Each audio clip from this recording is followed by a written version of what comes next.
ქართული დამწერლობა არის საერთოდ უნიკალური და თვითონ შრიფტი არის თავისი არქიტექტურით უნიკალური და ეს ყველა მიცის, ამიტომაც შესული 14 დამწერლობას შორის და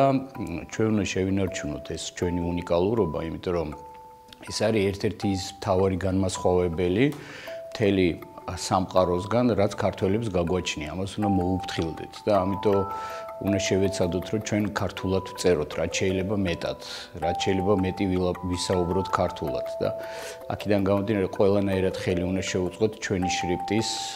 ჩვენი დამწერლობის პოპულარიზაციას, ისე როგორც აკეთებენ სხვა ქვეყნები.